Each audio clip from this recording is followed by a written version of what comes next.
BFM Business, 10h, midi, l'émission 100% placement. Intégral placement, Guillaume Sommerer. Et c'est le match des traders tout de suite. Place, oui, aux traders du jour pour vous aider à anticiper la suite de cette séance. On rejoint Jean-Louis Cussac et Maxime Milcan. Bonjour messieurs. Bonjour à tout le monde. Jean-Louis Cussac pour Perceval Finance Conseil et Maxime Milcan, trader pour Diamond Trading Academy. Maxime, compliqué là en ce moment de surfer sur les marchés. On a une mer lisse, mer plate. On a plus envie de faire du ski nautique en ce moment que de surfer les variations. Il n'y en a pas de variations sur le CAC. Je suis assez d'accord avec vous, Guillaume. Un début de séance, on va dire assez calme, tout comme hier. On entame une troisième séance de retracement, de consolidation, ce qui est tout à fait logique, on peut dire, à la suite de l'extension haussière assez inattendue de vendredi dernier, sur laquelle on a pu aller toucher tous les plus annuels sur nos indices européens. Le DAX est venu tester ses plus hauts historiques, il a échoué à 20 points. Donc ça ressemblait davantage à une volonté des grosses mains, des gestions, de clôturer le premier trimestre avec les meilleures perfs possibles, qu'à une réelle hausse fondamentale. Donc logiquement, lundi, il s'est passé quoi ? On a eu un marché qui a rejeté et qui a annulé toute cette hausse de vendredi. Mais on a tout de même réussi à trouver un rebond vers la zone des 5060, donc on a toujours des intérêts acheteurs qui sont présents. Là, le CAC 40, il se bat un petit peu comme un beau diable pour se maintenir aux alentours des 5100, donc c'est difficile d'avoir une vraie conviction sur ce niveau de prix. Je me méfie toujours à côté de ça des valeurs refuges comme l'or qui est toujours sur ses plus hauts annuels, comme les obligations allemandes et françaises échéance 10 ans qui sont en nette détente, on peut le voir depuis 2 semaines. Donc voilà, des valeurs refuges sur des niveaux sur lesquels je me méfie pour les positions acheteuses sur les indices. Oui. Du coup, pour cette séance, je vais privilégier jusqu'à l'ouverture des marchés américains et les nombreuses publications qu'on va attendre des positions vendeuses. Donc là, je suis vendeur ce matin à 5100 sur le futur CAC 40 échéance avril, avec un objectif d'écart de cours, on va dire les 20 points pour essayer de sortir ma position. C'est vraiment maigrichon. 1080, effectivement c'est maigrichon, mais on est vraiment sur une mer d'huile, comme vous le disiez en début de communication, et des niveaux d'achat sur repli toujours assez éloignés, malheureusement pour ma part. C'est pour ça que j'ai du mal à être acheteur. À part lundi, c'était assez facile de trouver des rebonds. Voilà, autour des 5060, 5040. Et attention à toutes les publications d'aujourd'hui. Oui. Publication d'entreprise, vous voulez dire, Maxime, ça devrait accélérer surtout dans 2 semaines pour ce qui est des annonces des entreprises trimestrielles. On va suivre aussi les minutes de la Fed, ça c'est sûr, à 20h30, même 20h ce soir, minutes de la dernière réunion de politique monétaire. Jean-Louis, mer d'huile, comme le disait Maxime, on fait la planche du coup quand on trade en ce moment. Là, on voit le CAC 40 en direct à 0% de variation. Ça fait plusieurs jours d'ailleurs qu'on se surprend à ne pas bouger du tout. Jean-Louis. C'est pas mal, on a ouvert avec un gap à la hausse, tout petit, mais bon, ça prouve qu'il y a quand même un peu d'espoir encore. Hier, je disais, les bancaires, elles étaient un peu limites, elles envoyaient des signaux un peu de faiblesse. Enfin, on n'était pas au bord d'un retournement, mais bon, au bord d'une première alerte. Et puis, elles rebondissent aujourd'hui, donc ça aussi, c'est pas mal. Total, qui gagne 1,1%, continue de progresser et puis amène aussi un petit peu d'intérêt sur le marché, enfin de l'espoir, on va dire. Bon, c'est sûr qu'il n'y a pas de grosse opportunité, pas de grosse conviction, l'hésitation domine les 4/5e du temps, ça on le constate aisément.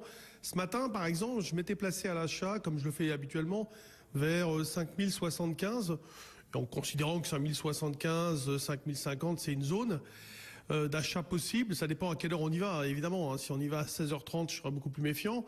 Donc, voilà. Mais j'ai déjà fait 5 allers-retours, mais des micro-allers-retours, considérant également que dans cette ouverture, le risque était très faible. Donc voilà, acheter sur 93 pour vendre à 99, 103 ce matin, ça tenait un peu de la pirouette, mais bon, c'est aussi pour passer le temps et on le fait sur des toutes petites quantités parce que sinon après, comme vous le signalez, on perd un peu d'adrénaline, enfin surtout on perd de l'attention, etc. Donc pour maintenir un peu en éveil sa tête, on en est là. Il faut opérer un peu. Oui, c'est vrai, mais je vais dans votre sens, à savoir, il se passe pas grand-chose. Mais bon, voilà, on est plutôt pas mal.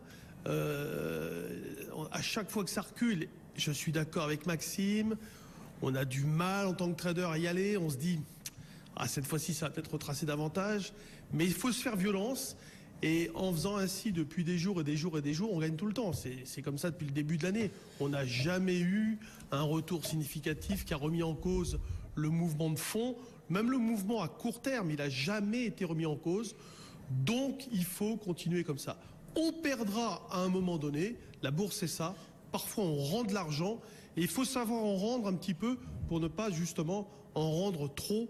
Et ça, c'est la grande difficulté qu'ont les traders. Oui, et quand on regarde un petit peu au-delà, un peu plus long terme, Jean-Louis, qu'est-ce qui pourrait, d'après vous, débloquer le marché et les marchés européens particulièrement? C'est quoi? C'est la politique, des indicateurs, ou au contraire, techniquement, tout est désormais verrouillé? Il faudrait vraiment un gros événement pour sortir de cette torpeur dans laquelle on est plongé. Non, mais la torpeur, elle est là régulièrement. Il y a des phases. J'en ai parlé hier, déjà un peu avec Grégoire l'après-midi, mais on a des phases, si vous voulez, des mouvements qui partent tout le temps de contre-pied. Tout le temps. C'est un fait, il suffit de le regarder. Dernièrement, c'était l'Obamacare, ça baisse, et puis derrière, on fait le plus grand mouvement de hausse, et après, plus rien. Donc, je pense qu'on est sorti de la torpeur qu'on avait à un moment donné, au début de l'année, mais c'est bizarre, voilà. J'ai entendu des gens le dire, la hausse est bizarre, pour des raisons qui ne sont pas forcément celles que j'évoque. Moi, je trouve qu'il y a des manipulations très importantes depuis l'élection de Trump. Il y en a eu qui ont été quasiment annoncées dans la nuit où il a été élu. Ensuite, il y a eu des trucs un peu, je vous ai déjà dit, qui me rappellent 2009-2010. Bon, il faut s'attendre à des marchés qui soit ils fassent pas grand-chose, soit ça va très vite avec l'algo qui vient amplifier les écarts de marché. Voilà, je pense que c'est comme ça, c'est la bourse est faite comme ça, elle est construite de manière à ce que tout se fasse dans la rapidité.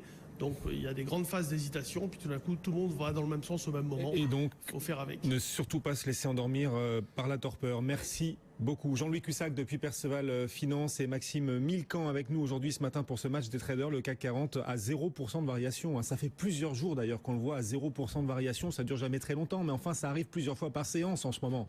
Et c'est ce qu'on vit encore actuellement. 0% de variation. 5101 points. C'est du délire de torpeur. Du côté des variations, on a quand même Renault qui bouge